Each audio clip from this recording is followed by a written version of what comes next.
We've heard a lot about Poland and its beautiful, sometimes untouched landscapes.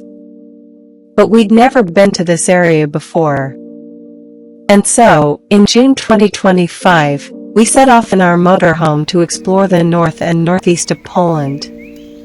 Just yesterday, we were in Szczecin. This morning, in rain and strong winds, we first drove to Stargard, about 30 kilometers away.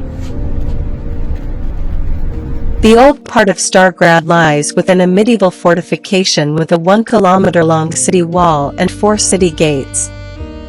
From our parking space by the railway tracks, we follow the relics of the city fortifications, the over 30-meter-high tower called the Red Sea, dating from the 15th century, and the Whitehead Tower from the 13th and 11th centuries, which transitions from a square plan to a circular shape.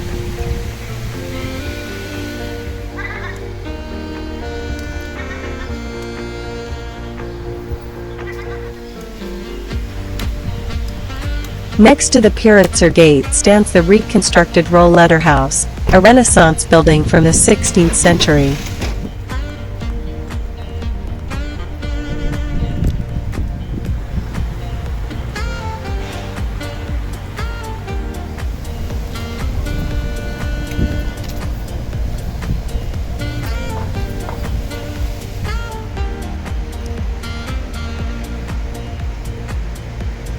Finally, we head toward the center and town hall square.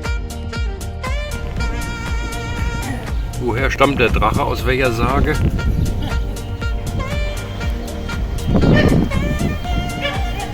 The Renaissance town hall dates back to the 16th century. The front facade has a Gothic character and a stepped gable. The rest of the building exhibits a simpler Renaissance style. Right next door is the Baroque old guardhouse. The armory was built around 1500.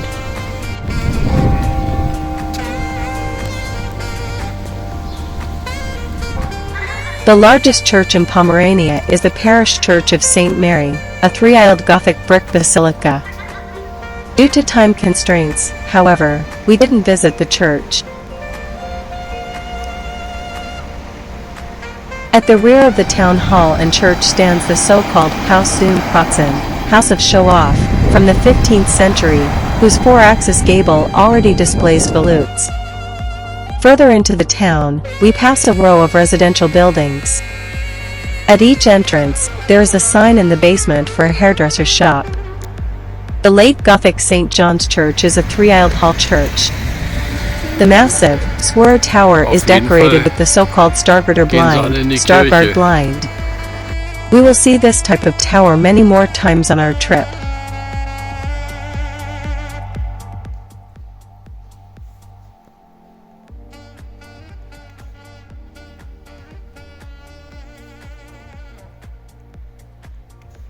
In the ambulatory, there is a cell vault, unique in Pomerania. We observed that today, the day before Pentecost Sunday, a large number of people are coming to the church for confession. There is a real rush in front of the confessional.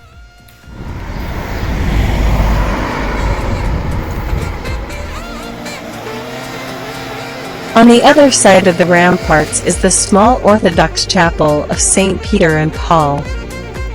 Upon entering, we witness an Orthodox baptism ceremony.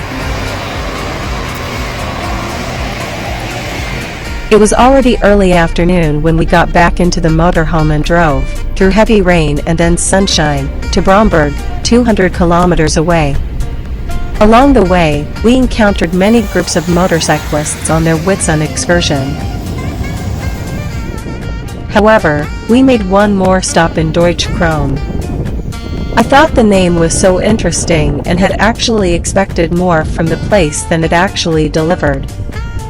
The place seemed to be in a kind of deep sleep. There must have been a Jesuit college here in the past. In front of the town hall, I was able to see a very pregnant bride, wearing what I considered a much too short dress, with her husband in front of the registry office.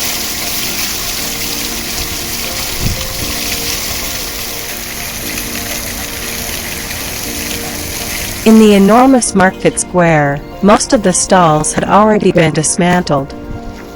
Across from the strawberry stand, there was a delicious cake for sale for the afternoon.